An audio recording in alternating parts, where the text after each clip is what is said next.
బ్రహ్మ యొక్క సృష్టిలో 14 మంది ఇంద్రులు ఉన్నారు. వారందరూ కూడా కారాగారంలో ఉన్నప్పుడు రాక్షసుల వారు అక్కడికి వచ్చినారు. చాంగ అనే పేరు గల ఇంద్రుడు నారదులకు కారాగారం నుండి విడుదలకు ఏమి చేయాలని నారదులు అడిగినారు. నారదుల వారు ఏమన్నారంటే, చాంగా, ఇంద్రలోకంలో మోక్ష సాధనం అనేది లేదు, అందుకే నువ్వు మర్త్యలోకంలో జన్మించు, అయితే నీకప్పుడు మోక్షం దొరుకును అని మంత్రోపదేశం చేసినారు. ఆ మంత్ర సాధన యోగంతో చాంగదేవుడు విడుదలై కారాగారం నుంచి విడుదలై మత్స్యలోకంలో జన్మం వచ్చింది. అతడు సకల వేదశాస్త్ర పారంగతుడైనాడు. 64 కళల్లో ప్రవీణుడైనాడు. బుద్ధి సిద్ధులంతా వారికి దాసులై ఉన్నారు.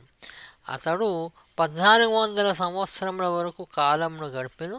అప్పుడు జ్ఞానదేవుని కీర్తిని విని వారి నుంచి మోక్షోపదేశము పొందవాలని వారికి పత్రమును వ్రాయాలని కూర్చున్నారు.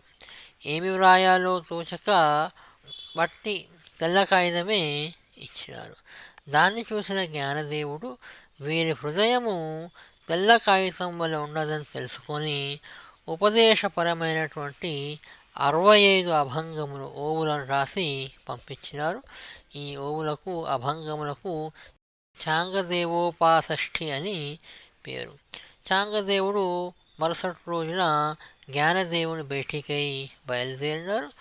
ఒక పెద్ద పులి యొక్క వీపు మీద కూర్చొని చేతిలో భీకరమైన సర్పాలను పట్టుకొని పోతూ ఉన్నారు. అప్పుడు నివృత్తినాథుడు, జ్ఞానదేవుడు, సోపానదేవుడు మరియు ముక్తాబాయి ఈ నలుగురు కూడా ఉదయం ఎండన కూర్చొని ఒక గోడ మీద కూర్చున్నారు.